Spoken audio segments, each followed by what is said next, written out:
And it's processing.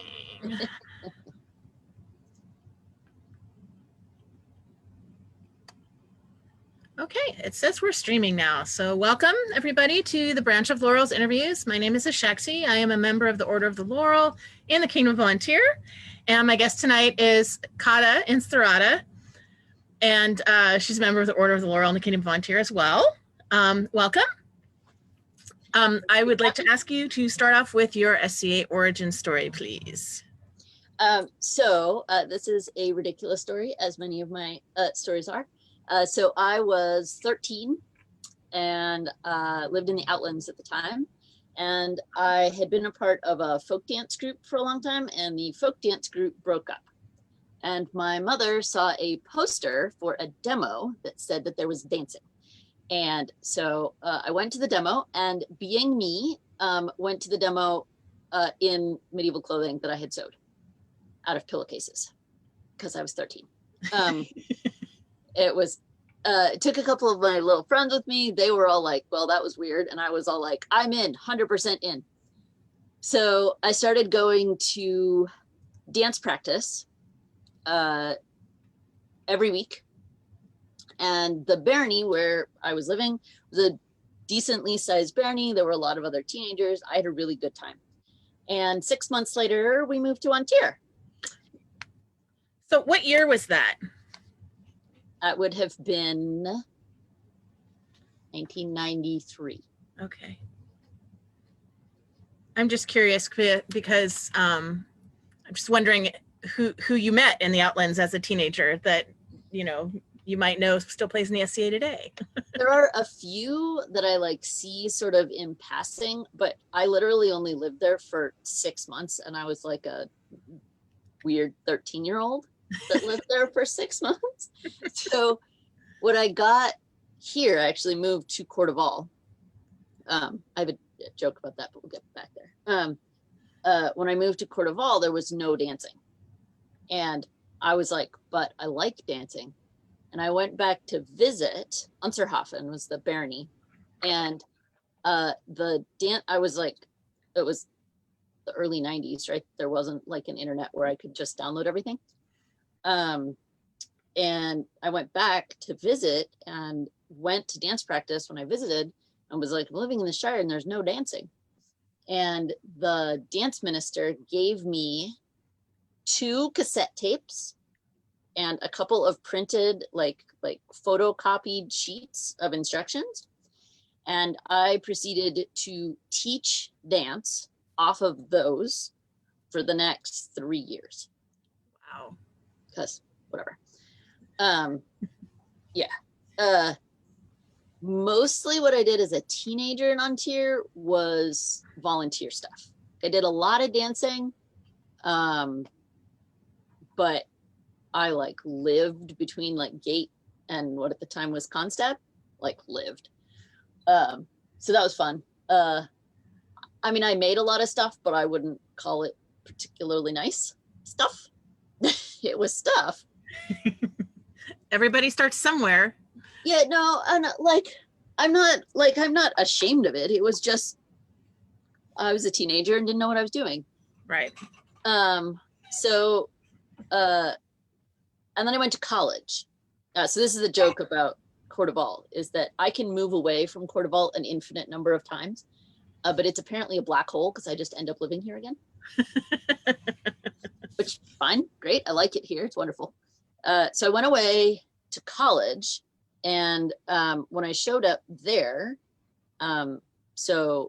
Matilda, who's also a Laurel in Ontario, was my roommate in the dorms. Okay.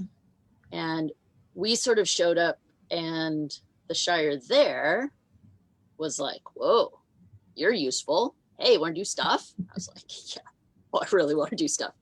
And so that's really where I feel like I first made the connection between research and making SCA stuff. And that was all Melisande. So all the research came from her, or was there somebody that was mentoring both of you? So Melisande does not have a Laurel today, but if she had had a Laurel then, she would have been my Laurel. Okay. There were other people who definitely taught my little group a ton of stuff. Duchess Verena was absolutely essential in learning like history of the SCA.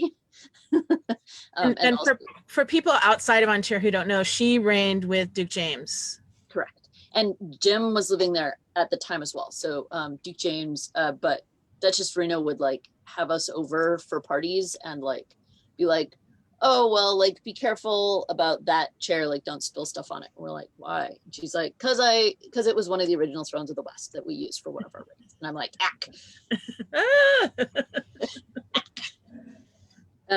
yeah, so Duchess Verena, Duke James, some of the other sort of more experienced Shire people. But like I was over at Melisandre's house all the time. And then when her consort at the time won coronet, Matilda and I became her ladies in waiting. And we sort of remained her ladies in waiting until she moved out of kingdom. And she's still one of mine. Did you bring Matilda into the SCA, or were you guys both into it already? So that is a slightly complicated story. So I think you know Gustav by Scaldarazzi. Mm-hmm. Gustav is Matilda's older brother. Oh, okay. And so I actually knew Gustav a little bit better in high school than I knew Matilda. I mean, I knew her, but not as well as I knew Gustav. She had been to an event and she had sewed a lot of stuff for him. But it wasn't her primary hobby before we moved in together. And we were roommates for all 4 years of undergrad. So. And you still are like really close friends. Oh yeah. One of my best friends in the world. That's really awesome. Yeah. She's the bestest. Which brings me to, so like that whole process of like going somewhere and like finding some mentors and like learning more about not only arts and sciences, but also a lot more about sort of how different levels of the SCA worked was really awesome for me. But very group, right? It wasn't particularly like linear fealty chain system. Mm-hmm. And started doing a lot of research on Viking Age stuff and found the concept of fostering in a like Viking Age concept. And that fit really well with what I felt had been happening with me. And we then continued that with subsequent SCA generations, just how we ended up with the Goslings. The only one of whom is still very active in the SCA is Gersvinda. So that's how we sort of obtained number 3 in that little working group. She's my younger foster sister. And will tell you very emphatically that she was never my apprentice. So do you have any apprentices? I have a complicated arrangement because it's always got to be this way with me. I have 2 not my apprentices. So I am their arts advocate. So both of them are people who are very involved in the service side of the SCA and also very involved in the martial side of the SCA. And when we made our arrangement, they already had fealty arrangements with knights. And like, I don't care that much about that part. Like, that's not the important part to me. And both of them are really close friends. So I was like, hey, like, these are not my apprentices. So my 2 not my apprentices are Rufus, who's squired to Graf Berwick, and Nemo Magnus, who's squired to, I think about this one. And Nemo does woodworking.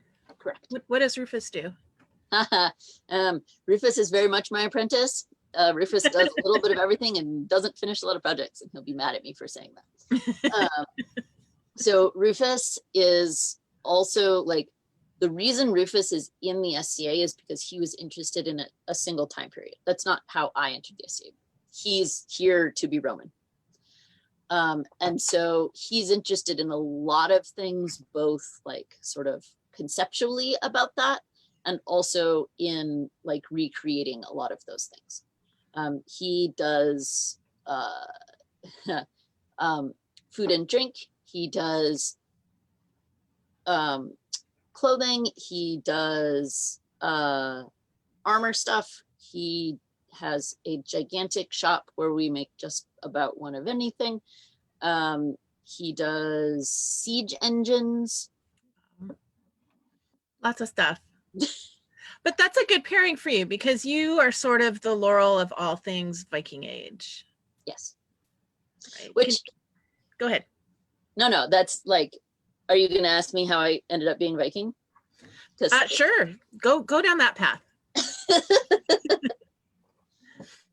So, I was exploring generalist, didn't really have a set persona, and was being encouraged along to make things and do stuff and figure out my like connection between research and making. And Eggles came along. And I am, though sometimes terrible, a competent, we're going to say, this is the dress I'm wearing right now. Like I can make a clothing if I need to. And Ishertier at the time was a really big deal in Ontario. It was like the major arts and sciences competition. So this would have been late 90s. Okay. And Melisande was like, hey, you should do Ishertier. You should enter costuming at Ishertier. And I machine sewed a cotton apron dress. Yay. And I had no documentation of any kind. And I entered Ishertier, and I can tell you exactly who the two Laurels were that were my judges. And it was face-to-face judging. My judging slot came around, and I went over to them, and they were like, okay, we can like, do you want the constructive or do you want the supportive? And I'm like, constructive. They're like, okay, so do you know what you need to do to get a good score? And I'm like, yep. They're like, did you do any of those things? I'm like, nope. And they were like, so let's make a list of all the things you're going to do over the course of the next year, and then we're going to see you again. And the next year, I was wearing a linen apron dress with silk binding that I had hand sewn. And I think I'd even spun all of the thread to sew it on a drop spindle, if I remember correctly. And I won. And then I won overall. And were they happy? Yeah. And then I was in charge the next year. Oh my. So I won, Matilda won, Gersvinda won. Our tiny little tradition. And so first I was like, okay, I can make a dress. Ooh, I should figure out Viking stuff and be able to make a Viking age Scandinavian dress. But Ishertier is one of everything. And so I think I got it on interlibrary loan. I got Viking to Crusader, the big like basic book of everything, and started researching Viking age Scandinavian poetry, Viking age Scandinavian food, Viking age Scandinavian accessories. I haven't run out of stuff to research yet. Me either. It's so cool. So this wasn't like, I did not enter the SCA because this is my passion. And I do have connections, like family connections to these cultures. But that wasn't a total accident. You just kind of fell into it. Yeah. And it's awesome. That's great. That's great. I can even document this. It's a very documentable cat. So one of the things that you are uniquely talented at in the SCA is building community. You have this close-knit group of women that support each other and lift each other up. And you seem to kind of suck people into that all the time. And you're just kind of a roving party of education and friendship. Can you talk a little bit about that and how that came about? And yeah, so one, I'm super lucky that they like me and put up with me. Two, I am the loudest one usually. The other girls either don't particularly love, like, especially public speaking. It's just like, it's not their joy. And so they're like, you do it. And then I get embarrassed when everyone's like, oh, Kada did all of the projects. And I'm like, I did a third of those. But yeah, so the thing is that that's one of the most enjoyable things about the SCA for me, is it's a group of people who are interested in all of these things, right? And who enjoy like making stuff with their hands, and who enjoy looking at research and trying to figure out how that thing was made. So I think that sometimes the SCA, a lot of people in the SCA, I feel, think that this research part, and even sometimes the making part, is like dry and dusty library basements all the time. And that's not fun, right? mm-hmm. And I don't particularly like hiding things that I enjoy doing. Like, I don't see a reason for that in this setting. Like, oh, well, I enjoy research, so like I'm gonna do research like in this thing. It's also helpful.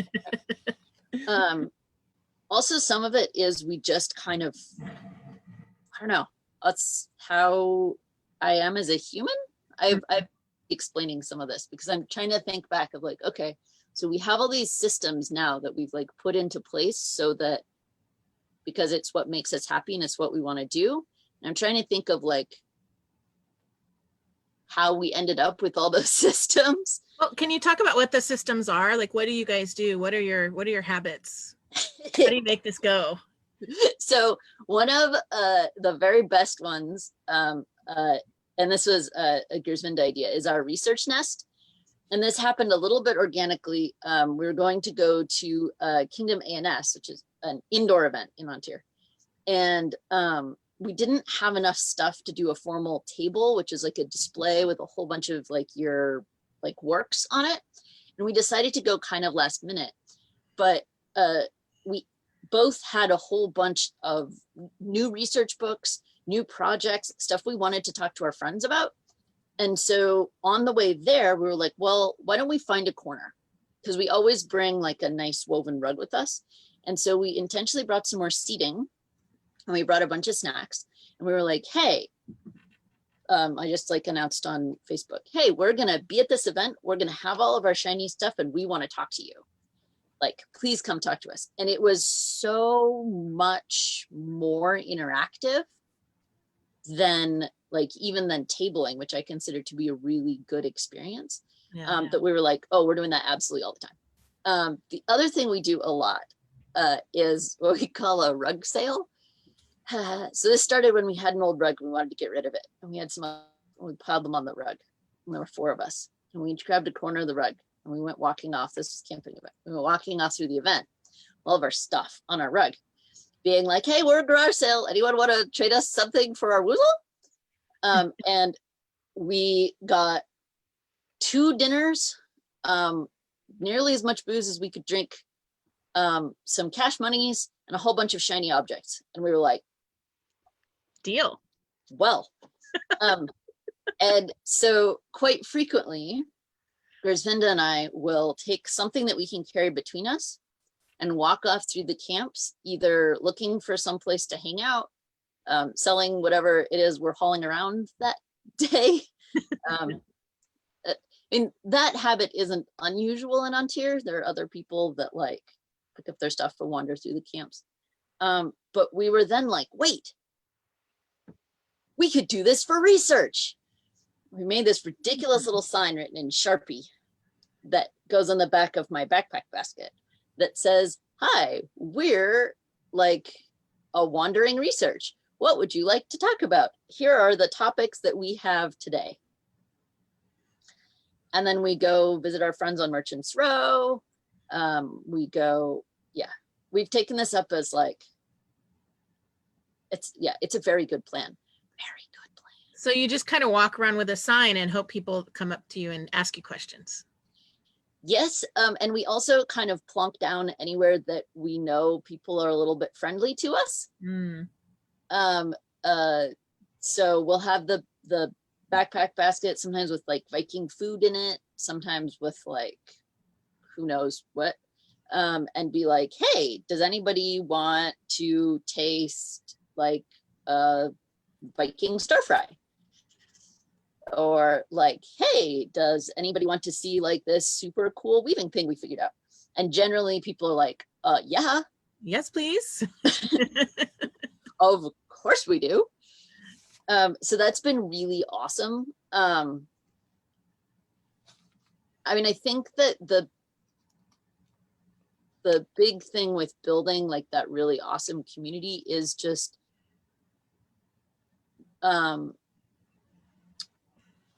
not limiting ourselves or trying really hard at ourselves, because we have people within our little like research and like social community who certainly have very little interest in the research side of things. They're there for the fighting or they're there for whatever, and that's Right. fine. And we have people who are like from very different time periods, and that's fine. It's like, if you are enthusiastic and want to be in our space doing awesome stuff, like, let's do awesome stuff, people. So it's sort of like you have a plan and a structure, but you don't have rules that confine it. And so a lot of that started, we used to do something we called a solar, which are a lot of fun. Which was, again, just set up a space where people can be. And then the solar, we specifically, I snitched one of Melly's really awesome ideas for classes. You make up little packets in Ziploc bags. So you just grab a packet and you can try a craft. And we would do like on every hour, we would ask, hey, does anybody want to try blackwork? And if people who were there were like, ooh, me, then you just take that little subset of your group over in a corner, show them how to do blackwork, and then everyone would go back to like socializing. Yeah. That's super cool. I know that your nest idea has just taken off like crazy. We do it every 12th night. We've actually gotten to the point where we are kicked out of the main room because we get too noisy, and our 12th nights are getting so crowded that we have to find like a lobby space to take over. You don't get touched by the Royal Guards, you're not having fun. And that's honestly, it's my favorite part of 12th night. It's like the only reason I go. Yeah, right. And I mean, part of this was based on, do you remember Lightning Tunic Service? Mm-mm. Were you there for Lightning Tunic Service? I don't remember it at all, so maybe not. So it was at a 12th night a long time ago. It was Kjartan's Knighting. Okay, so I had a baby at that point. It was Skepti and Asa. It was the eye makeup day. Anyway. I remember that's when I got put on vigil. And we were staying in a house off site, and I had very small limited amounts of time that I could handle being in crowds because I had this tiny baby. So anyway, proceed. No, this is all very relevant, but so 12th night was all of like the court stuff was in this one huge room. There wasn't like, you couldn't really go out of it. Mm-mm. And somebody could have been Ula. So Fiok apparently was down to like one tunic. Oh. Right. And I want to say it was Ula. She's going to correct me. I'm sure she's going to correct me. Somebody was like, if all of us worked on it, I bet that we could sew an entire tunic before the end of 12th night, or before the end of court. And so there was a big like group of ladies like kneeling on the floor and like sitting cross-legged around this tunic, all sewing on it at the same time. Wow. And I think we did it. I'm not sure we did it before the end of court, but I think it was done before the end of that day. And that was an experience. And we got shushed. So that's where that rule comes from. If you don't get shushed by the royal guards, you're not having like a good enough fun. A bad reputation to have. But. That's awesome. So you got into the SCA, you did a lot of Viking stuff. You eventually got Laureled. And how has being a Laurel been different to you from being on the outside of that group to switching to being on the inside of that group? How has your view of Laurels changed? So I was Laurel very young, and then was that was a point of hilarity for many years. And honestly, so I think that let me back up. So I'm sort of philosophical about things. Anyway, it's like a part of the human I am and a part of my like training to be the human that I am.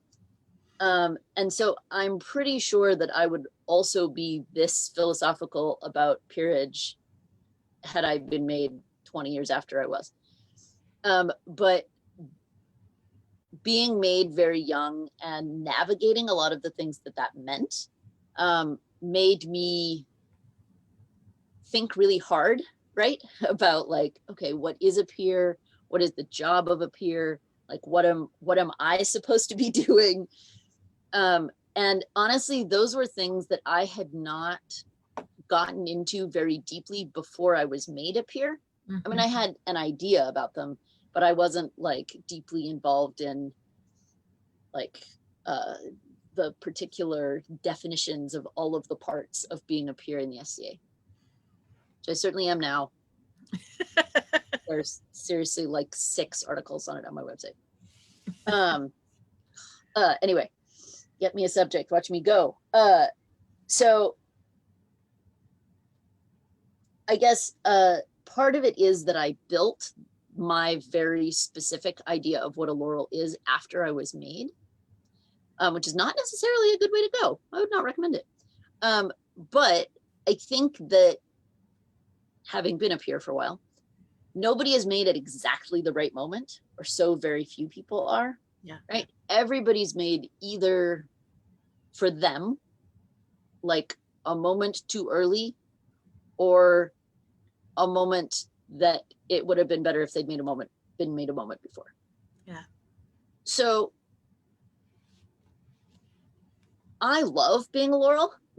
We'll just put that out there, right? This is not a burden to me. I love going to council. I get to see all the shiny things that all the people make. It's so awesome. I love sewing wreaths on things and wearing them. Love me a botanical design. Right. But yeah, there are a lot more responsibilities with it. Especially at first, the like instant fame can be really difficult to deal with, especially deal with productively.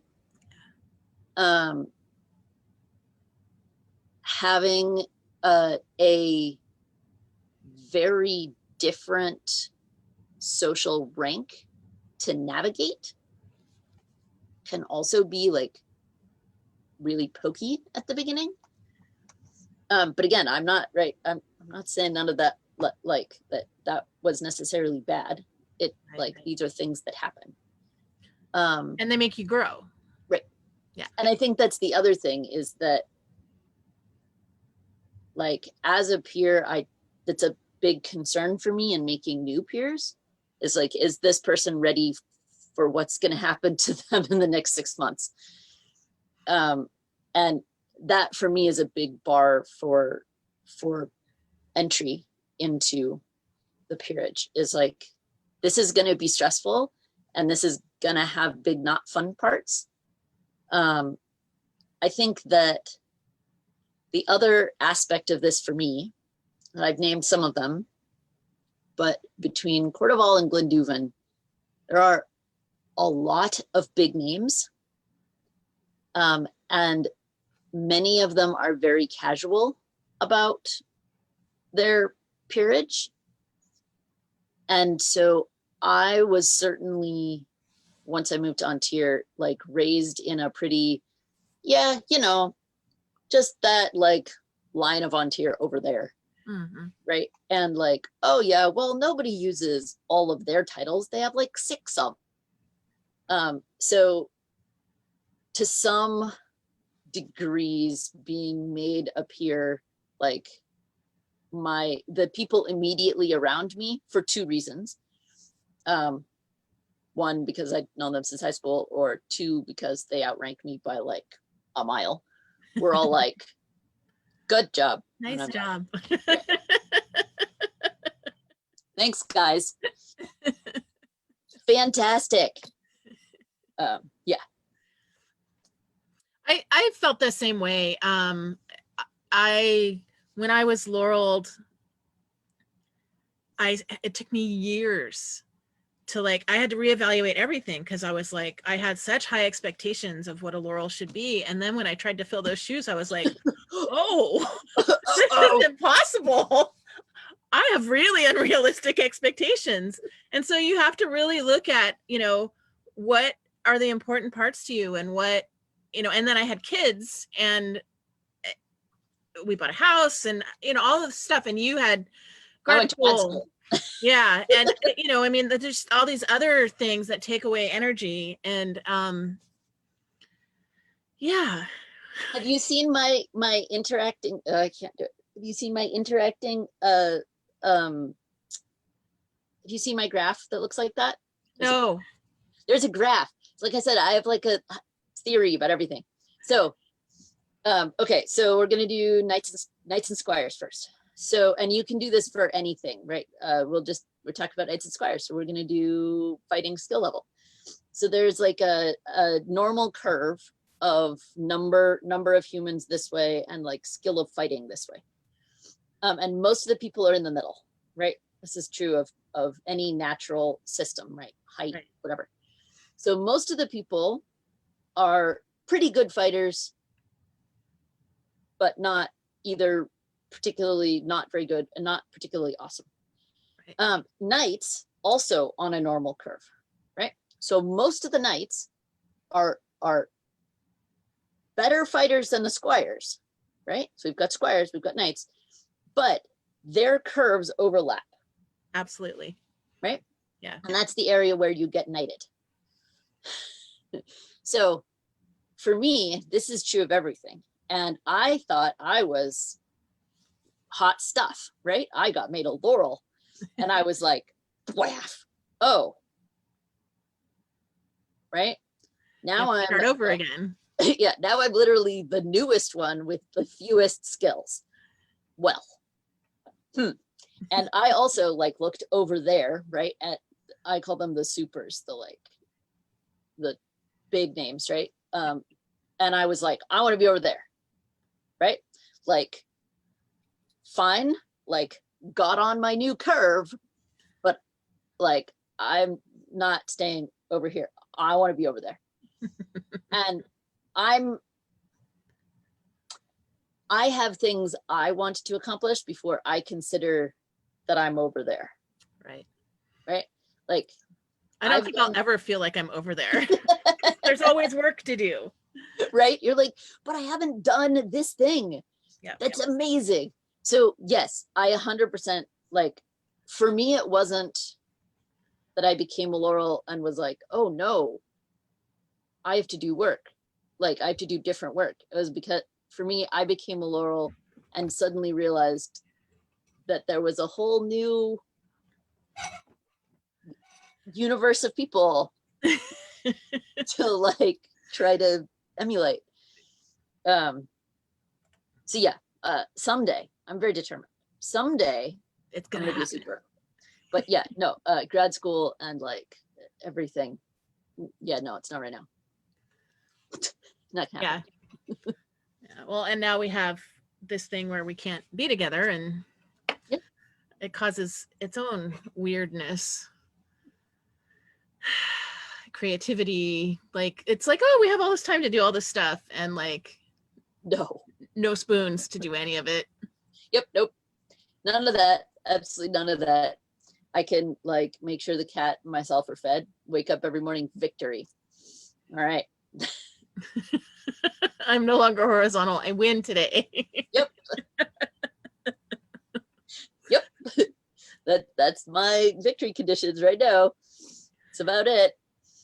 So other than getting to the other end of the new curve, what are your goals in the SCA? Ooh, I have lots. I knew you would. No. So there are a whole bunch of projects that some of which I've had in my mind right for decades, some of which like come up as things go on that I'm like, I will do this thing, right? Like this is going to be a thing. I'm going to do this thing.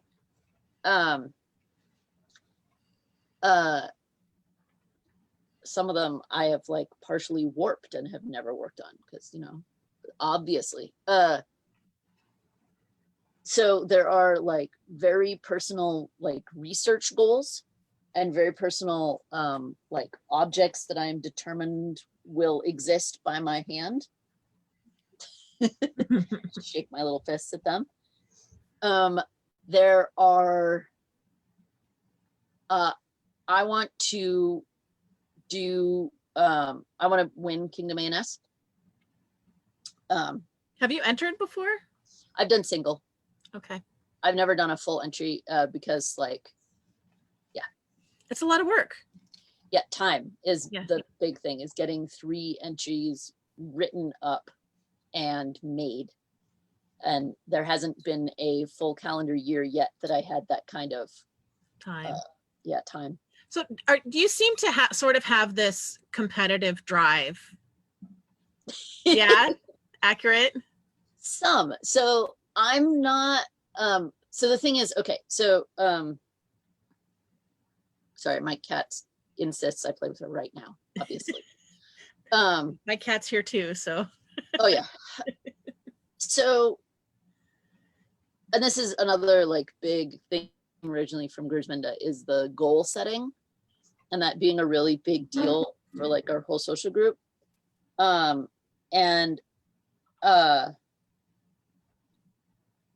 And being really like upfront and explicit about why you're doing specific things. Like, why do I want to enter Kingdom ANS? I don't, the things that I want is not necessarily that I did it better than everyone else and I got to win today. That's not necessarily my like, and like my reason for spending a year researching stuff and making stuff and writing it up. My big projects don't get done unless I have an external deadline. It doesn't happen. It's never going to happen. Yeah. So for one thing, it would make me actually finish a bunch of those big projects that I really want finished. 2, I feel hypocritical when I tell other people to do it and I haven't done it. So like, if I'm like, you all should enter Kingdom. What, me enter Kingdom? I'm like, okay, that's like not a good look. Like, right? So I need the deadline. I want other people to feel like this is an achievable thing that they can do. And so I feel like I need to be demonstrating that. And 3 is just plain stubbornness. So the week before I was offered, I have this like crystal clear memory of this. I was brushing my hair and I made out a plan in my head because Kingdom A&S was very different at the time. Yeah. I made out a plan in my head of what all of my entries would be. And then but part of that was because I was in that overlap zone and I knew it, because sometimes Laurels aren't very good at secrets. And I was like, okay, like if I'm getting my name out there, because I wanted to be a Laurel, which seemed like a cool thing to be. I was like, so, okay, I think one of the next steps I need to take is to do a full entry at Kingdom. And so I planned out my like whole thing I wanted to do. And then was like,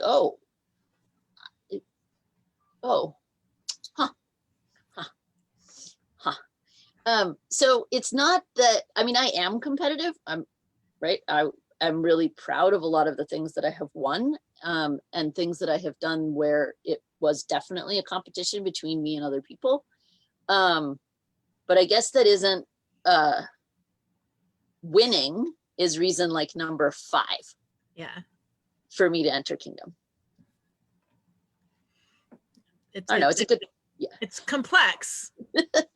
And I didn't want to imply that I think that there's something wrong with being competitive, because I totally don't. I'll own that. I'm competitive. But my cat is melting off of my lap. Well, it's not my fault that you're stuck.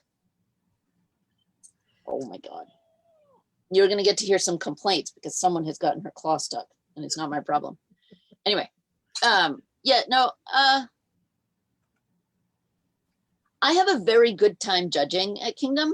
Very good time. And I'm very enthusiastic about competitions are not for everyone, and you don't have to compete if that isn't what makes you happy about the SCA. But there are parts about, like, if there were still A&S prize competitions, I would do those all the time. I can win shiny stuff for making something. I'm in. Why do you think those went away? I don't know, but I don't like it. Maybe that's something we need to bring back. Because the thing is, there's so much lower stakes, right? Yeah. And this like gets complicated and like whole SCA philosophical. Go for it. There are very few things that you can win in the SCA if you don't fight. True. And Istro tier, like, I mean, Istro tier was weird in its own way.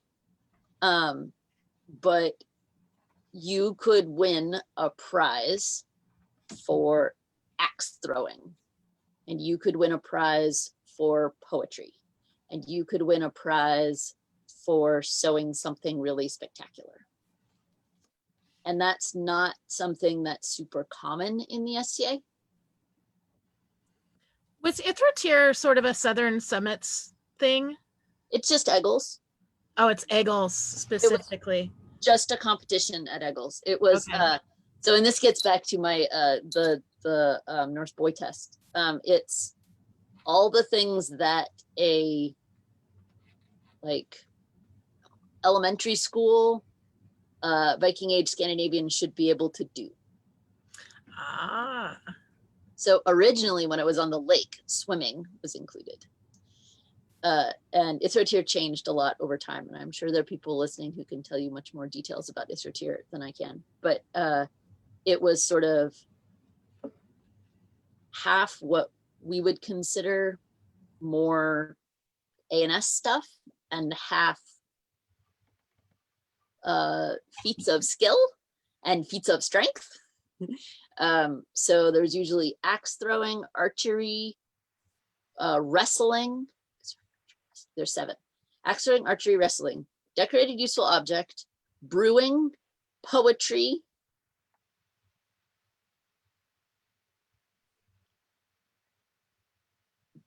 can't remember. Anyway, yeah. And then you could win overall. And the trick was you got an extra point if you entered absolutely everything. So if you were trying to go for overall, you couldn't easily win overall by only doing martial activities or by only doing A&S activities. You had to spend your day alternately like presenting like projects and like throwing stuff. So you have to be well-rounded. yes, exactly. I love that idea. I'm sitting here kind of brainstorming how that could be put into. Yeah. It's really fun, and like it also, so again, that like low stakes part, but it also like pushed you into parts of the SCA that you didn't normally do. Because I rarely go down to the archery range, right? I mean, I can shoot, but like I'm not just gonna, right, like go down there for 4 hours. Right. But I'll sure as heck go down there and shoot one royal round for an extra point. And I'll huck an axe badly all day. That's awesome. It's all about what motivates you. Yeah. So we ended up actually making up a list. So sort of like along the ideas both of like Istro tier, but also like the sergeantry ideas. That like concept of you needing to know a whole bunch of really basic cultural skills. Because so right, I like with dance stuff, and there is still a big chunk of the knighthood who are like, no, you have to learn to dance. You have to learn to, if you're going really old school, carve the roast at dinner, right? And they would, right, indignantly rattle off this huge list of things that like any good squire has to know how to carve the roast. And I'm like, no one knows that. But so,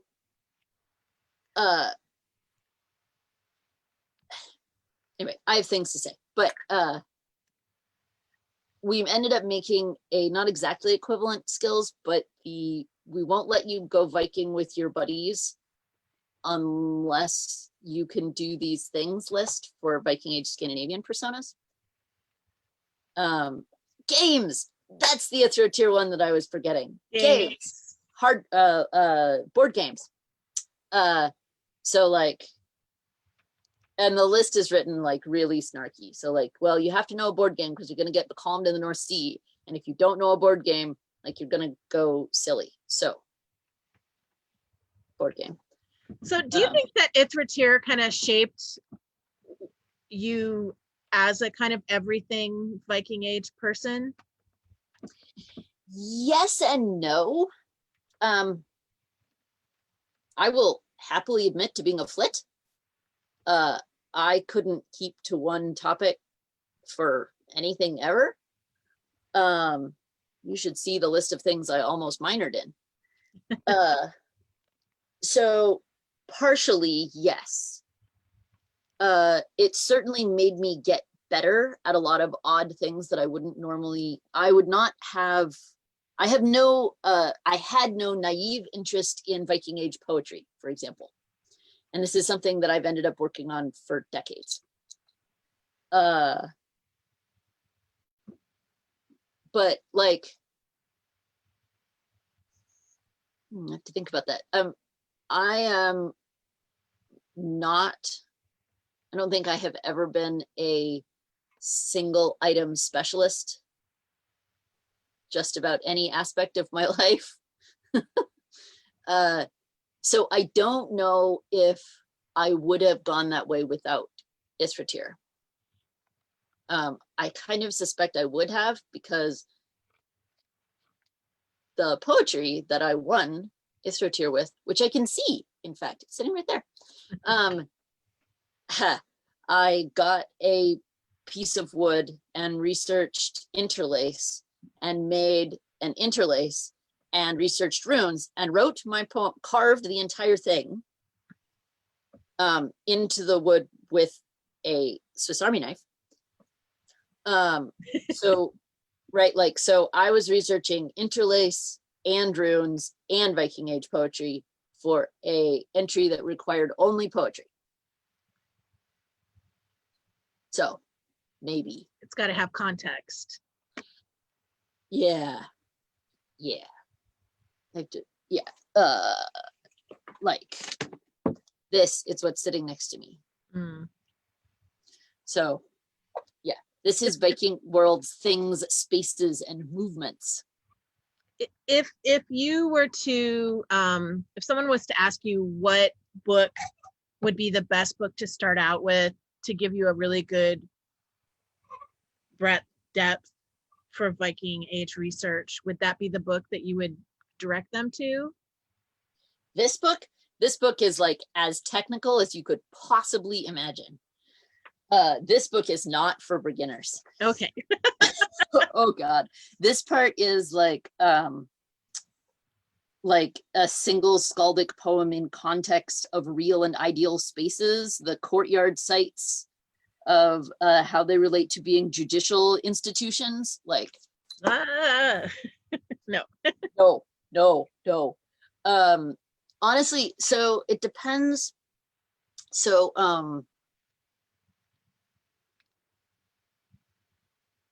for really general, and this will be controversial, but I'll explain why.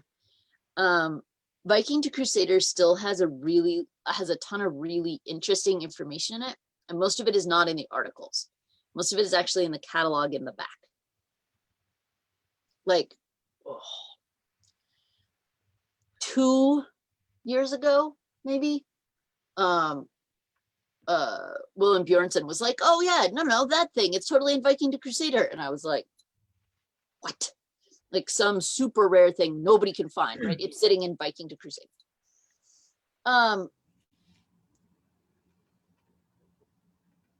As a really basic, very zoomed out, like that's sort of fine. Mostly what SCA people actually want when they say, hey, I want to do Viking Age Scandinavian stuff, is they want to know what the clothes look like. Right. And they're the internet research right now is much better than the print, I would say. Much better than the like published books. Specifically Hildi Thunham.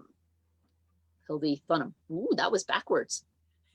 Anyway, things my brain likes to do. Her website is like amazing, totally amazing. And would you be willing to link to that in the comments after the interview? It should be in the sidebar of my website as well. Okay. Although I will have to double check because some of the sites had changed slightly and I need to update some of my links. No, that one looks fine. Okay. That one should still work fine. Okay. Let me try it. Let's see if I can pull it up.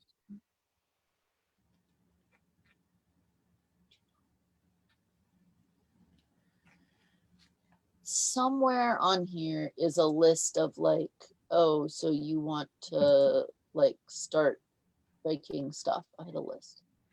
On your website? Yeah, just a second. Okay. I'm trying to get that pasted into the comments so that people can go there for future reference. It's random. Okay. So her the link to her website is in the comments now. So hopefully that helps. And then you can find. And if people are looking for Hildi Thunham, it's actually it's urd.priv priv.no or .priv.no. Okay. And you click on the Viking section. Yeah, her stuff is like amazing. So for clothes, I would definitely go with her. Some of the other like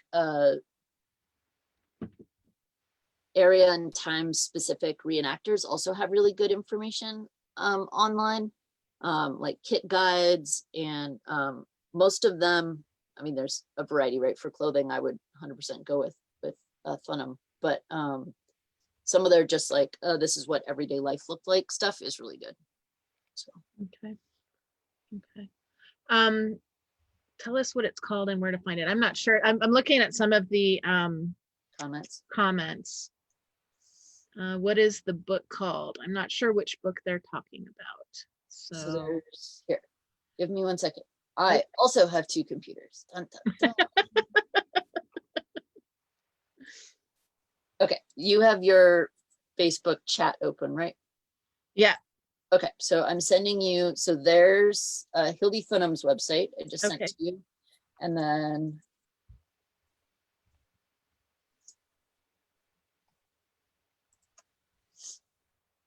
Sorry, we're like pausing to share links in the interview.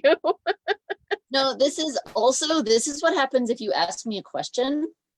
This is everyone always jokes about this, and I'm fine with it because I find it hilarious. I'm the wind up Laurel.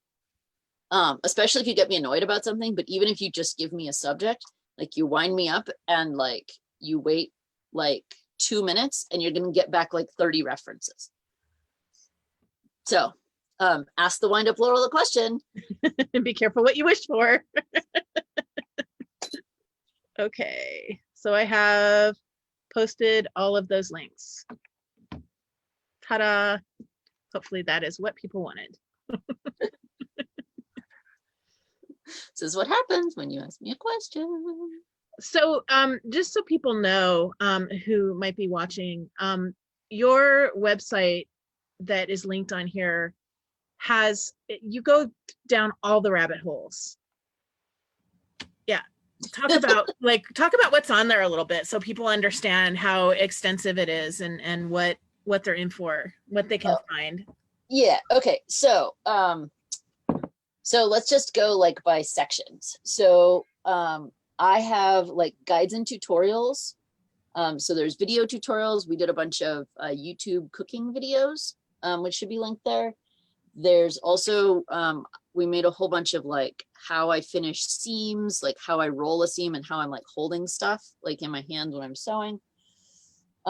There's like, so why do we have documentation in the SCA? Sort of like mini classes.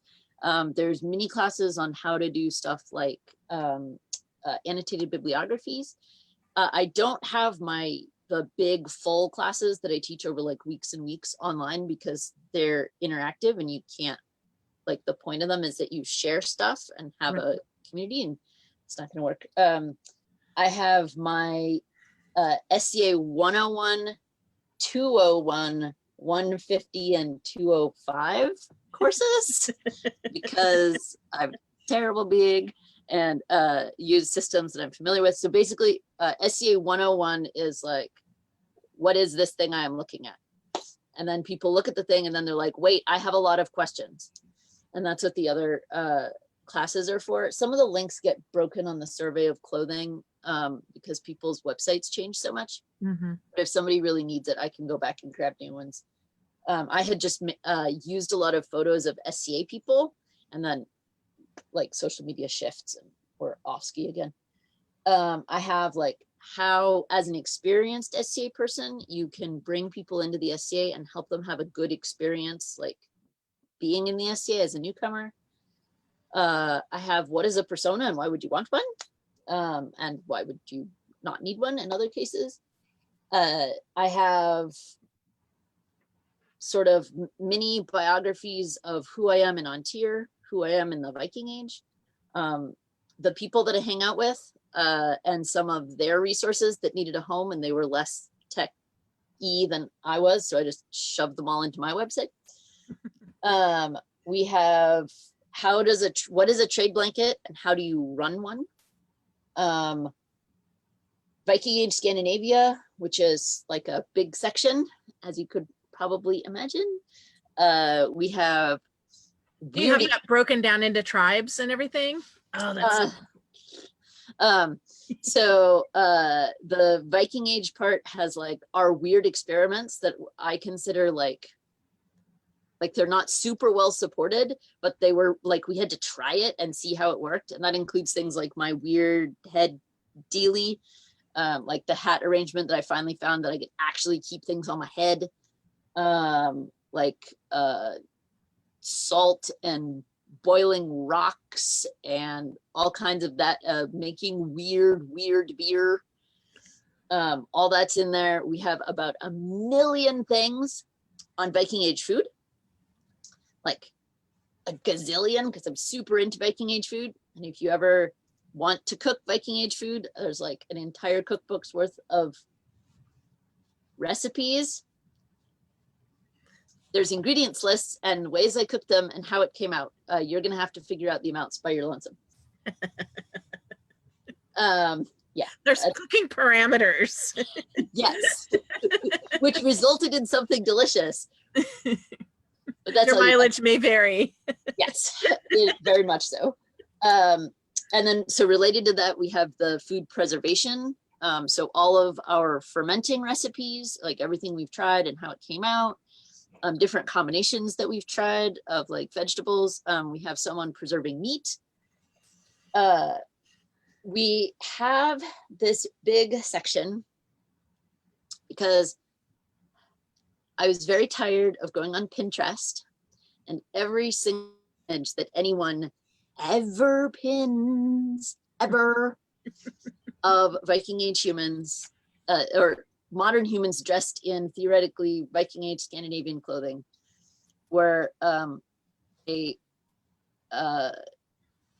thin girl with blonde hair and a weird braid arrangement and a tall dude with a big beard and are also in a braid arrangement wearing something that was, yeah, right.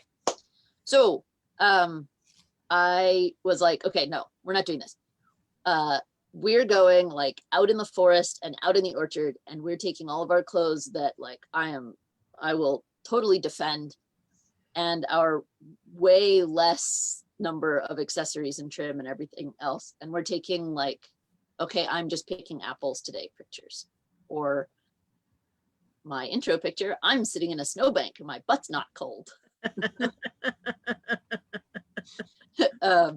So we have a whole gallery of like real humans doing real tasks, but in Viking Age clothing and with all of our Viking Age accessories. I think that's really great. I think that people really need to be careful with Pinterest.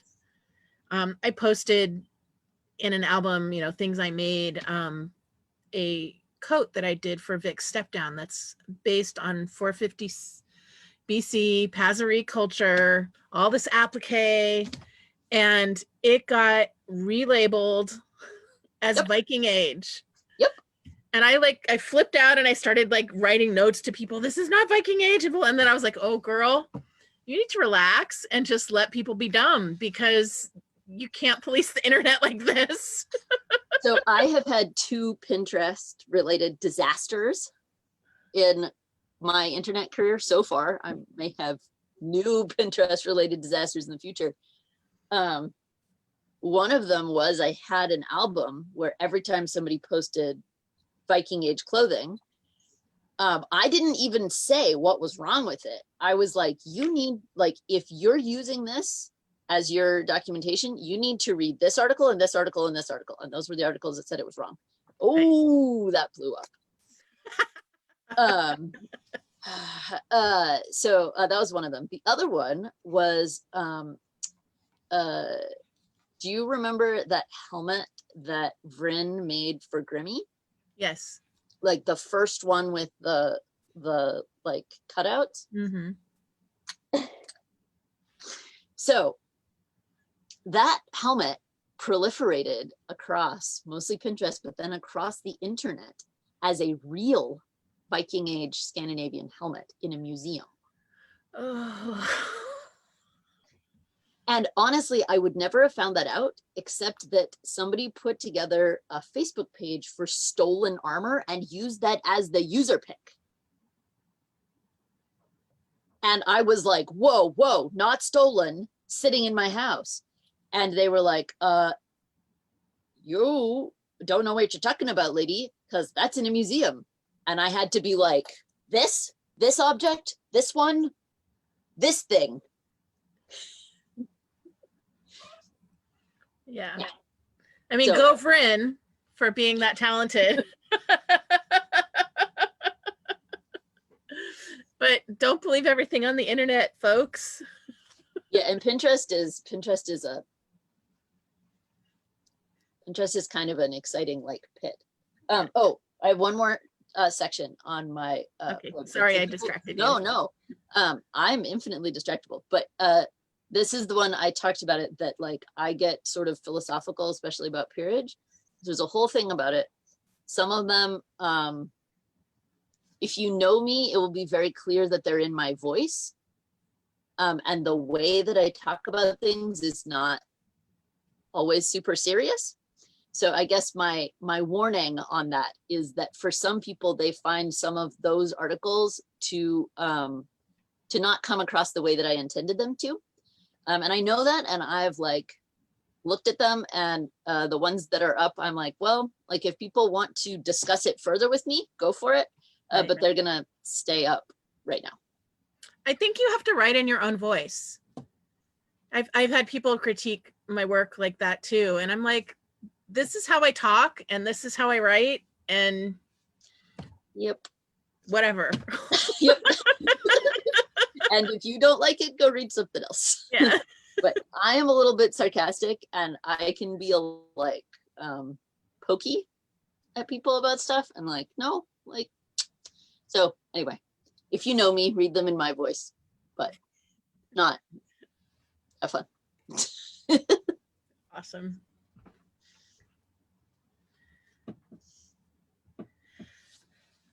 Somebody is saying a personal portrait of them was scooped off Pinterest, watermarked, and presented as traditional dress. Oh yeah. Well, and there's the whole thing about Phelan's tunic, right? Oh yeah. Being like available on Wish in 4 colors. Yeah. This is why like none of, for the most part, I don't put original art on the internet. Anything I put on the internet, I assume is like instantly printed on t-shirts. Yeah. So, Yeah, you just kind of have to embrace that, because otherwise you will go crazy. and I did, in fact, leave a comment on every single one of those helmets that I could find online being like, please see like this amazing artist who made that thing. But half of them were on like Warhammer forums. So I don't think they really cared. oh, It just looked cool. yep. Oh man. No, once it's on the internet, it's out of your hands, right? True. So if you were to attend a Laurel Vigil today, Ooh. what advice would you give to young Laurel to be? Advice or questions? Because Whatever you want. What would you say? so this is I'm going to tell a ridiculous story. Ugh. And the cat may join me. We'll see. So I joined the SCA pretty young, was a broke college student for like decades. Grad school's fun. And vigils are a really like awesome place to acquire some delicious snacks. Free food. Yes. And like, I'm not saying that like I went and like stole food. Like I waited in line sometimes for hours and would like talk to every vigilant. But when I was like 24, I didn't have a lot to say to like night vigilance. Right. And so, and honestly, I still, well, I'll tell you our new question in a minute, but we took to buying jars of pickled rattan at the import store. Yeah, it's like a thing. You can eat it. Pickled rattan. Ew. Pickled baby rattan. And we would just walk in and hand them a jar of rattan and be like, we felt you needed this. It was really confusing late at night, right? It's a fantastic joke. And so a lot of the time, when I'm going to a vigil, I try very hard to avoid anything on vigil bingo, right? Because I think most vigilants get the exact same advice 9,000 times during their vigil, and it becomes not, I mean, it's great, right, that those messages are getting told to them, Right. but at a certain point, I don't need to be person, right, 80 who tells them your words are going to have more weight now. Fantastic, guys. Never thought about that. So that's one part, is that like I'm not there for that. If it's someone I know, I want to like tell them that I support them and tell them that I like welcome them as a peer. If there are situations where there are things that like need to be hashed out at a vigil, like after offer, before elevation, sometimes stuff needs to happen. But most of the time I would say I am there just to support that person. However, Gersvinda and all of her goal setting, we discovered something and it was horrifying to both of us. And for the past like 2 years, this is now what I say at every single vigil. And we remain avid vigil attendees. And that is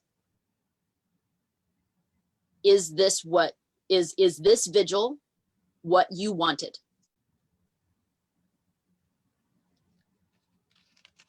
And I would say most of the people that I ask say, I have no idea.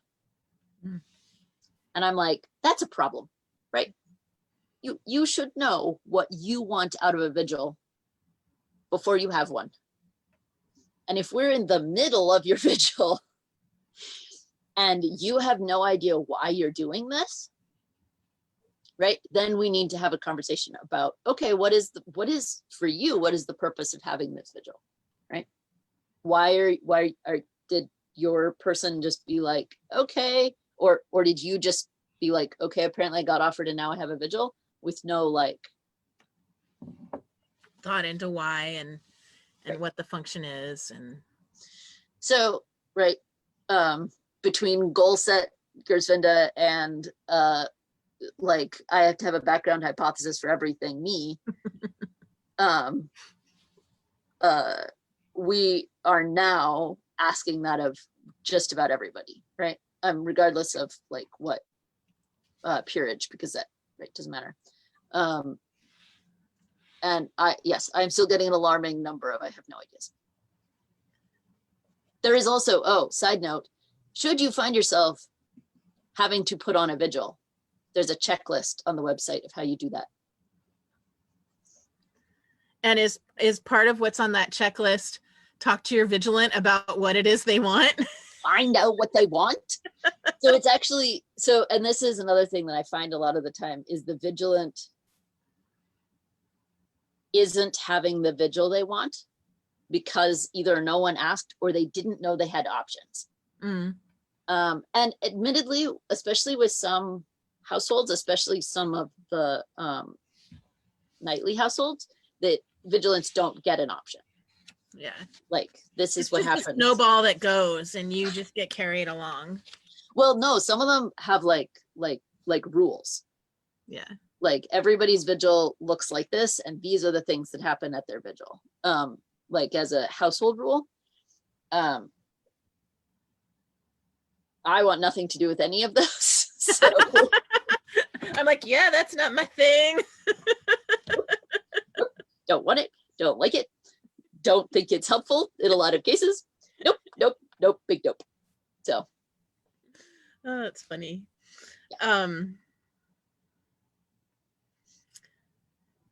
So how do you feel about how we run the Laurels Council in this kingdom, as far as having regions? Because the more people I talk to, the more I realize that our situation is very unique, and the way that we run things is very unique.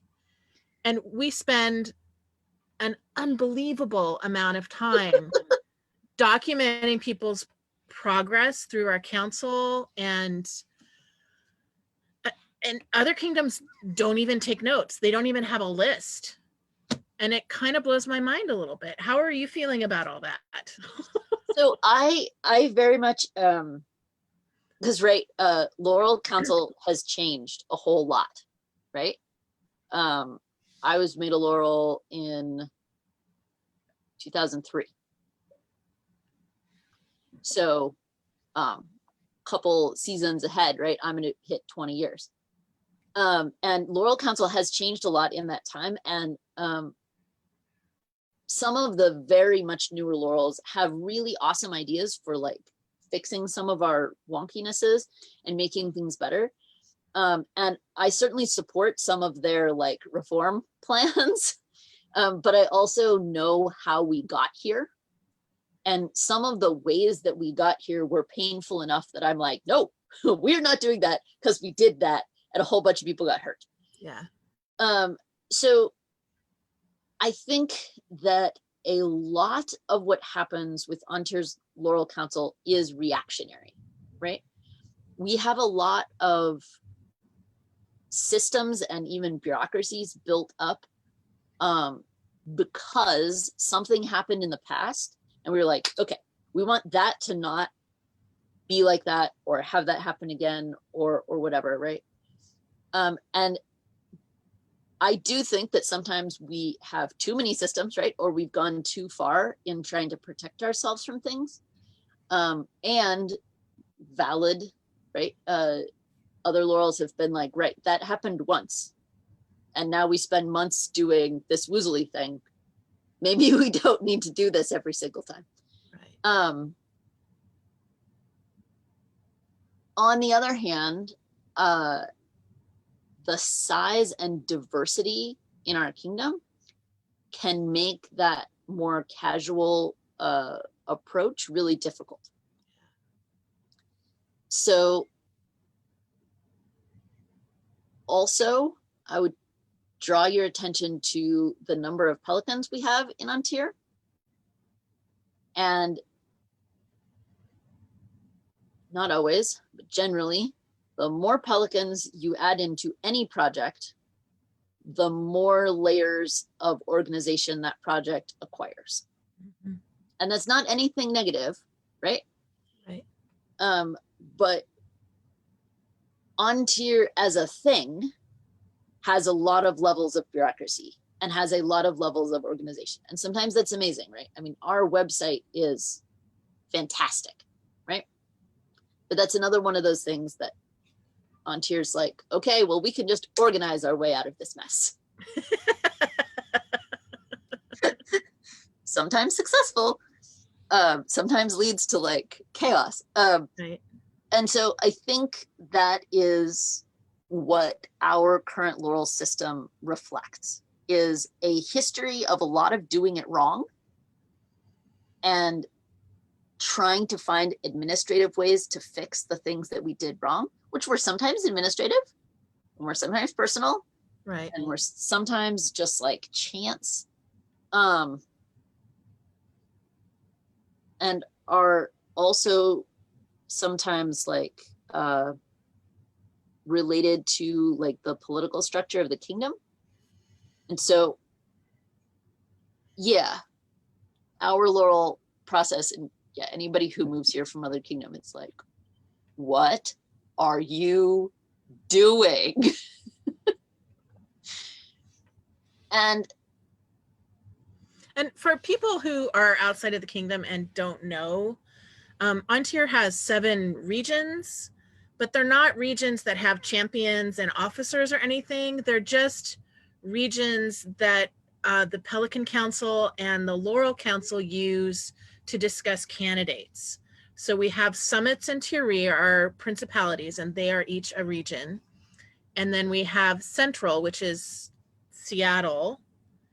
And then we have Pacifica, which is, you have to take a ferry away from Seattle to get to the peninsula there.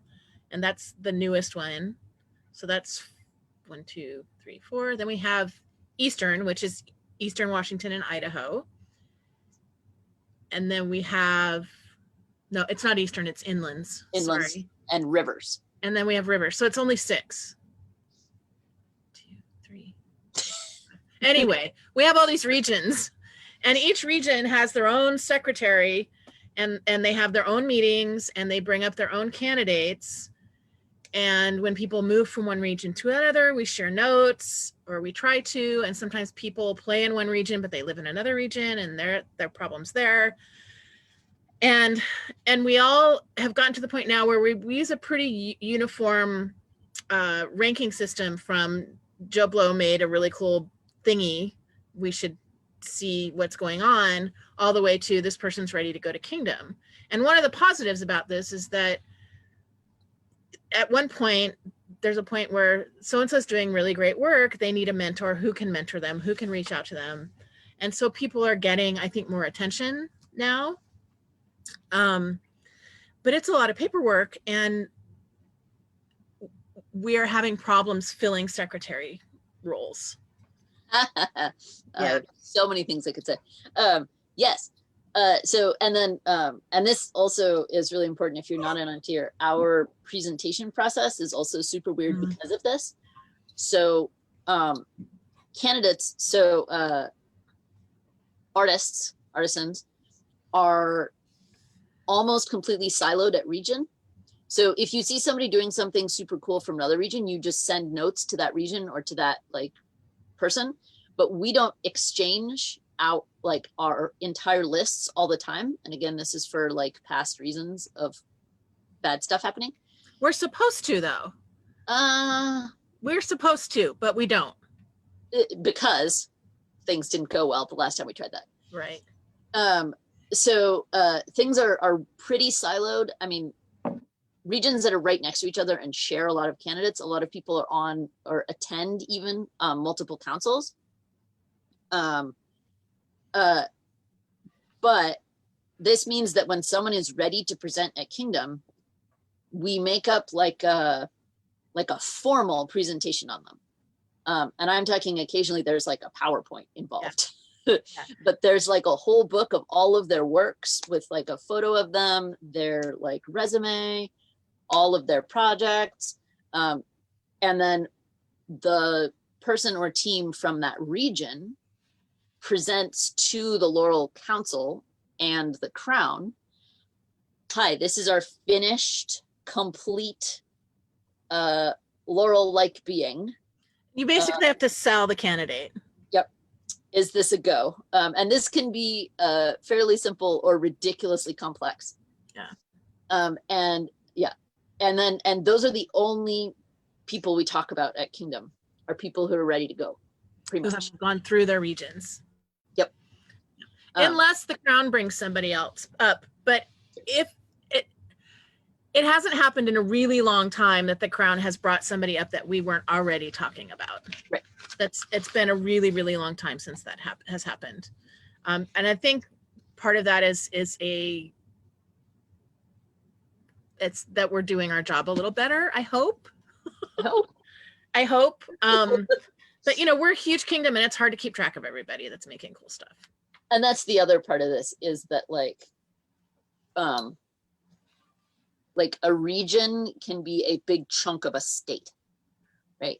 And so, and it is also certainly different with the two principalities, because in that case, it's almost like a kingdom meeting, like this weird in the middle thing where you have the prince and princess there for the meetings.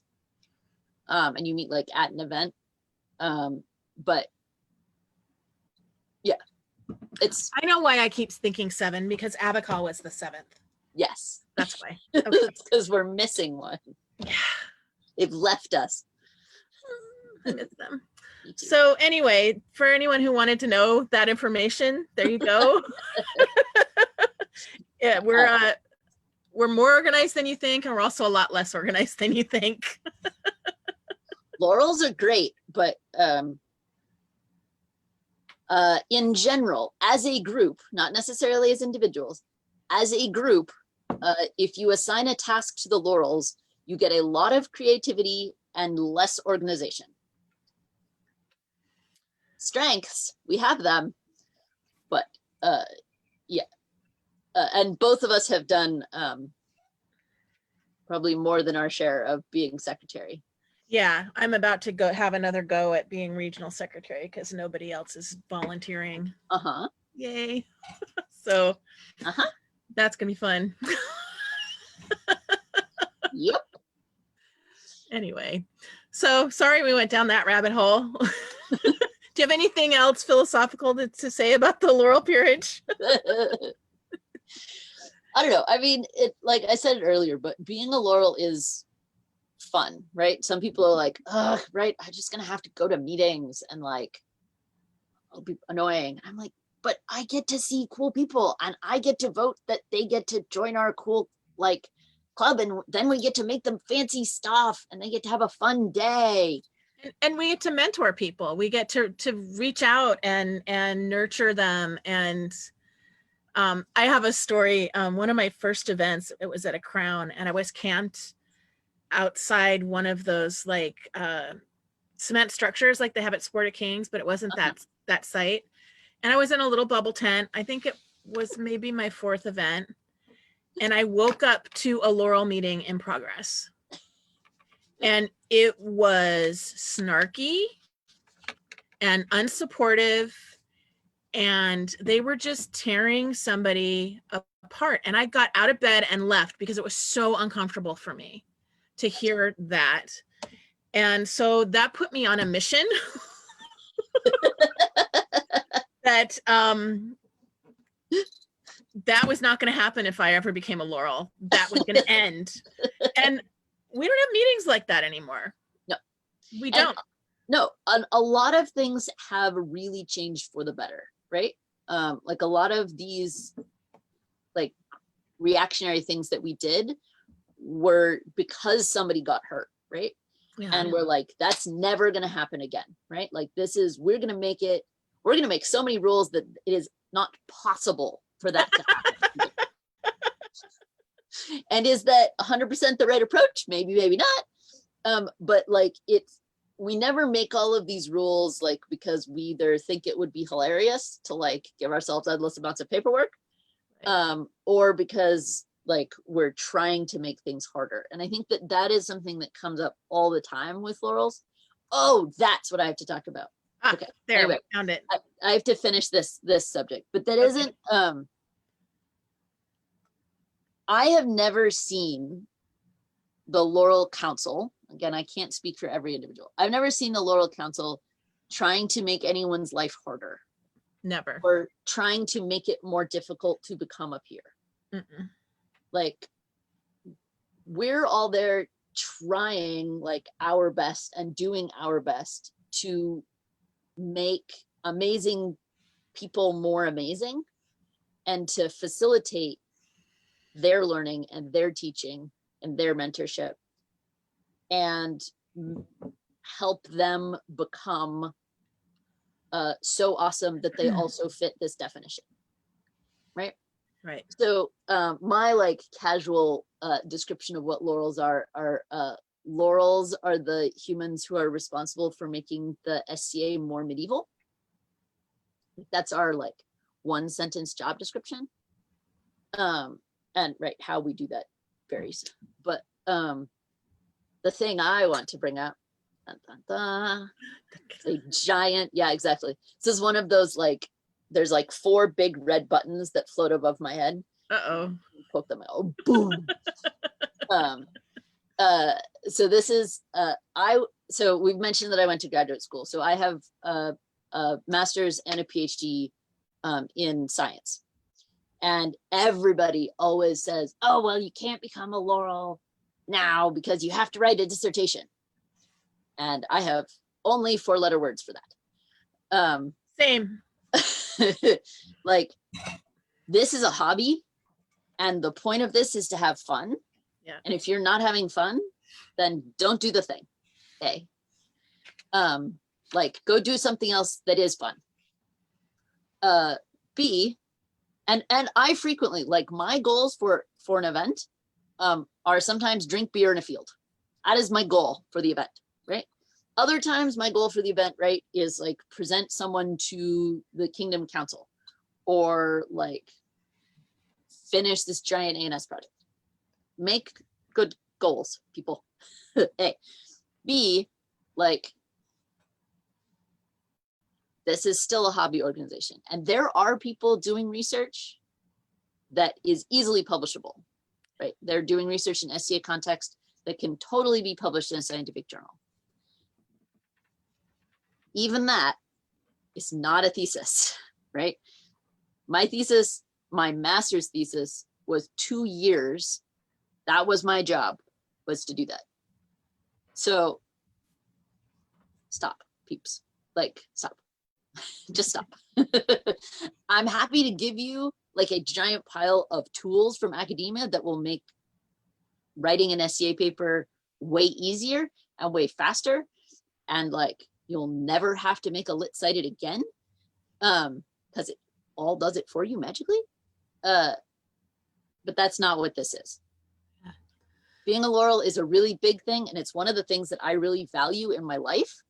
And it was a super important day for me. The day I got my Laurel, it's like one of the biggest days of like my history so far. It was amazing. But that's very different from any of my degrees. Not the same thing. Stop it. Yeah, and I can't remember who, because my brain is just not working anymore.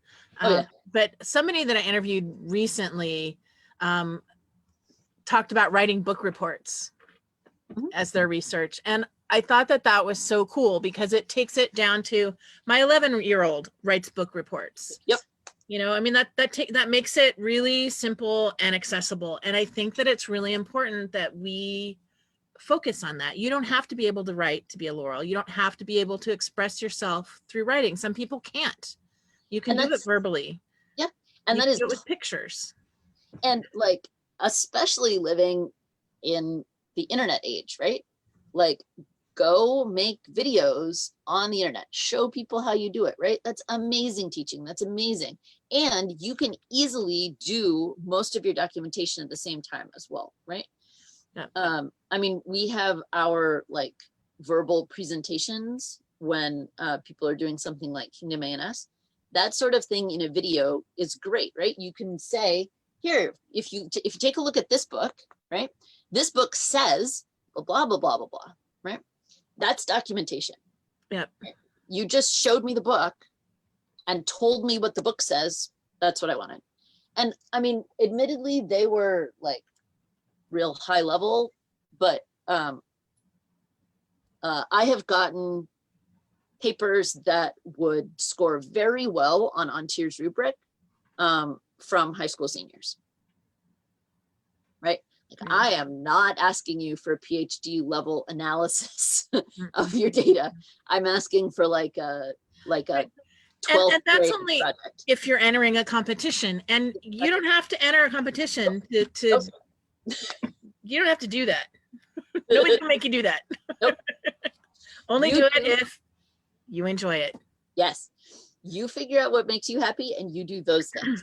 And if those things are research related, fantastic. Let's talk, right? Like, I loves me a research. I'm sitting in a house full of books. But like, if research is not what makes you happy, this is supposed to be a hobby. Yeah. It's supposed to be a hobby. And yes, you can have like diametric short-term and long-term goal issues, right? Like, I really want to drink beer all weekend. But I also need to be like not hungover on Monday, right? Or like, I really want this award or this thing in 6 months, and you're going to have to make some choices between now and then. So I've certainly done tasks I didn't like. Sometimes being secretary wasn't the funnest game I've ever played. No, but it's worth it because then you get to see people get recognized. Yeah. And that payoff, I think that's one of the biggest payoffs for me, is watching people grow and get recognized for the awesomeness that they have. Yeah. And not just like grow as a person, but the whole like, right, that like watching people have those epiphanies is pretty amazing, right? And watching people's like watching their art grow, where you have somebody that's like just finding out about something, and like a couple years later you see their work, like, wow, it's so cool. right? Like, look at this is amazing. Like, those are all like really good reasons to, and I mean, it's not necessarily like you don't have to be a Laurel to do that, right? But it's a part of our job to do that, and it's pretty awesome to have that job. Yeah, agreed. And someone said something to me at the beginning of this whole shutdown thing that if they were an aspiring Laurel, somebody on that path, they would be highly suggest that you start taking advantage of all the internet things that you can do right now. Build a website, make a photo album on your Facebook. I mean, it can be really simple. If you have the spoons for that. If you don't, if the SCA just is not, then, you know, go read a book or lay in bed or play in the hammock or pet your cat. I mean, you know, do what is going to get you through this, because we're in a really ridiculous situation. And that's, I mean, that's what I would say. So I feel so sorry for all of our limbo sprouts. So Ontario had a whole bunch of people who were offered right before lockdown and can't get elevated. And I'm like, oh, right, like eternal vigil. Like, oh, it's horrible. so sorry.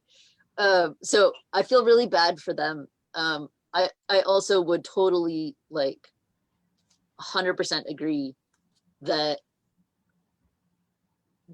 don't feel like, oh, well, now I'm locked in my house, so I should obviously have infinite time. Like, that's not how free time works. And that's not how like mental capacity works. And yet you're at home with all of your work and all of your pets and children or partners, if you have them. Like, there's a lot going on. Plus the world is a lot right now. Yeah.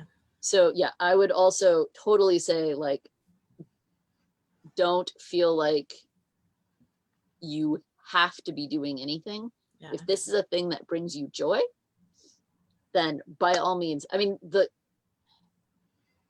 you're not going to miss a boat. Right. You're not going to miss a bus. This is something that is, right, the whole pandemic is illuminating some things. And one of them is that a lot of the things we had said, oh, well, we can't do that, are actually very possible.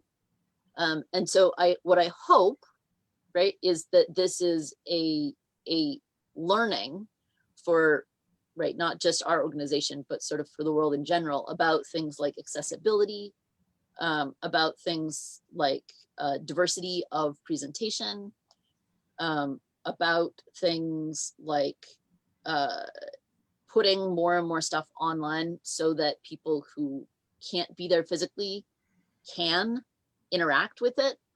It's so having like hybrid events, for example. Right. So I think that hopefully we take some really good things away from this. And yeah, things like you don't have to be able to write it, right? Make a photo album, record some videos, talk to people on Zoom, have classes on Zoom, right? We can there's a lot of stuff that we can do. There's a lot of international stuff that we can do. It's a lot of symposia that we could have with like amazing talks from all over the world. Yeah. Right. So yeah. It's opened a lot of really fascinating possibilities, and it'll be really cool to see where we go. Is there anything that we haven't covered that you really wanted to talk about? We're almost at 2 hours. I know. I can talk forever. I know, I can too. No wind up. Watch me go. I'll just keep going. Let me think. I also didn't like so much make like a solid plan for this. I was like, it'll be cool. I'll talk about Laurel stuff. I don't know. I honestly, I didn't either, because I love your brain, and I love like the little rabbit holes that you go down, and I just wanted to kind of ride the ride. This is what happens. Yeah. Give me a topic, watch me go. And I'm sure I will also come up with like 9 things the second we are done with this call and be like, oh, I totally could have talked about Q, R, and X and blah, blah, blah, whatever. It's obviously like not that important. Okay, so I'm going to ask you some of the like final 4 questions. And I, of course, I don't write them down, so they kind of change a little bit, but here we go. What is your favorite Ontarian tradition? Ooh. I mean, Collar of Steel is always like, gets your adrenaline rolling, right? And is like a gorgeous moment. Yeah. And slightly terrifying. I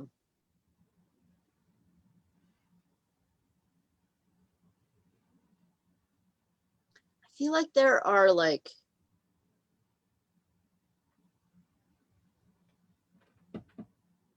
I know I have like, my brain fills up with a lot of things that aren't necessarily like kingdom things, right? But that are things that happen here very clearly.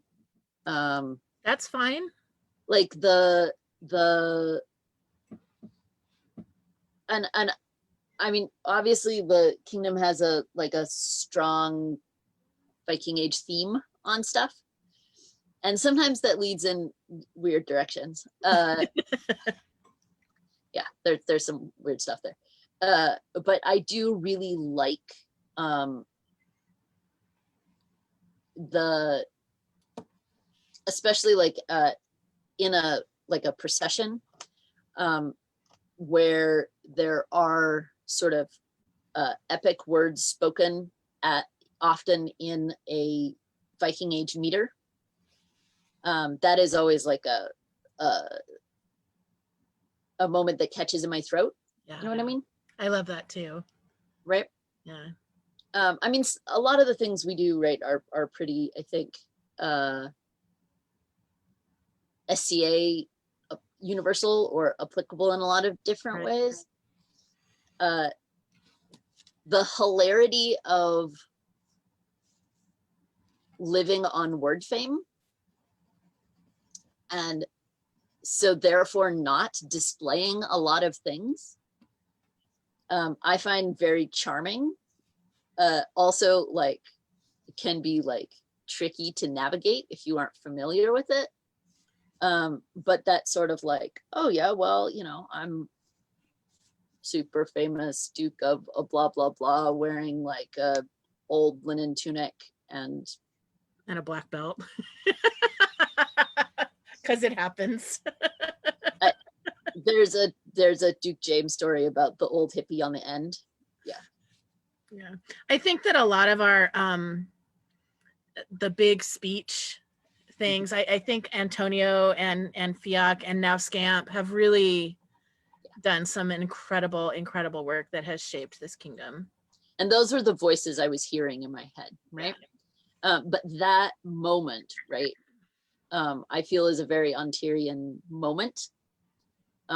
where, I mean, in lots of different settings, right? But where you suddenly have this like voice speaking poetry and everyone is like silent. And some of the ladies are crying and some of the men are crying. Yep. Right. Yeah, that's a beautiful thing. Yeah. And that, so of course I have a reference for this. Of course, words, like especially a descriptive, like poetry about a person. So Antir actually uses this a little bit oddly, and it's not quite the way, anyway, whatever. Those words, like the bit where the poet describes the person in a Viking Age context are considered a personal gift. Right? Like from like the poet to the person. Like these are words that describe you, and they then sort of then become the recipient's words. Like they can decide what to do with them. But that like resonated really strongly with me. It's not quite how Antir uses those, but it's close. But they do. I in my sister's knighting, there were words used to describe me that I still think of. Like every time I get dressed, I'm like, oh, right. Those are so, right. It's in my head. Thanks, Yuck. Right. But you see that like that tradition is, I think, really amazing and important. And having because there's certain like phrases that I think of that become really strongly associated with the person, right? And everyone's like, oh, this is my thing. Right? It's super cool. Okay, so if money were no object, what thing would you make? Like, what tool would you buy, and what materials would you use to make a thing? Oh, I have like 4. Okay.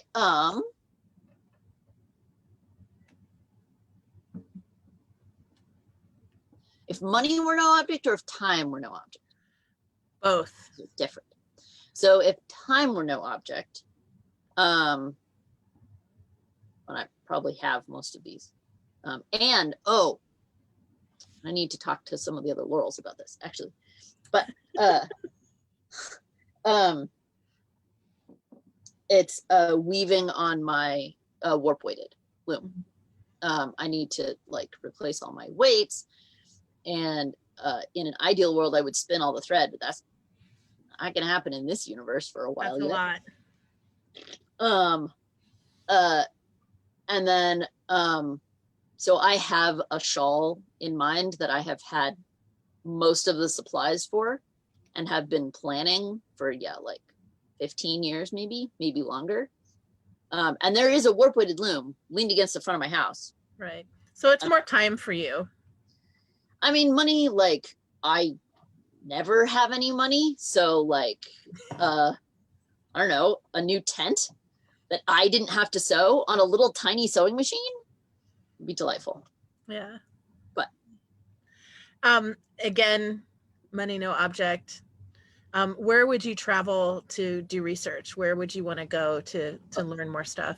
I have like, that's all like planned out. I would know exactly where I would go. So I would go to the museums in Denmark and Sweden. Possibly Norway. They have fewer of the exact things that I know I want to look at. But interestingly, some of the museums in the Baltic as well have some really interesting stuff, and it's not very accessible. Like the reports are often not in English, or the reports really don't exist. We just kind of know that the thing exists, like sitting in some drawer somewhere. Right. And I would love, right, to go around to all of those places, because sometimes like scale just doesn't like compute to me very well. Yeah. And there are some things that I'm like, nope, like even if there's good images online, right, like I can't see the part that I actually need to see of this. And like the feet on ceramics whole thing, because they'll just casually, right, in like a giant report, they'll be like, oh yeah, and these ones were trimmed, and I'm like, you said none of them were trimmed like 2 pages ago, and now you have. I need to go through your piles of pot shards. Yeah. Like, I want to see the bottoms. I want to see the insides. Yeah. Yeah. So yeah. Oh yeah. I could like very nearly give you an itinerary. Awesome. Right. Well, thank you so much for your time. Of course. And for sharing yourself with us tonight. Tomorrow my sister and I, my cat is on my schedule. My sister and I are interviewing Sir Valora from Atenvelt, and that will be super cool. I see kitty cat. Yeah. And I'm trying to figure out. Oh, and then next week I am interviewing a Laurel from Atlantia, Olivier de Bayon, and I'm probably butchering that, who is actually a poetry Laurel, but I've met him online geeking about Scythian stuff. He's a really good Scythian researcher. Nice. So I'm not really sure what we're going to end up talking about. And then a week from tomorrow, we're interviewing Duke Deaton, who is formerly from Atenvelt and lives here now. He's Morgan's dad. Oh, yeah. I see. So that's what we have coming down the pike, and really looking forward to that. Thanks everybody for hanging in there with us, and thank you again, Kada, for all of your time. Oh yeah, thanks for having me. Good night. Bye.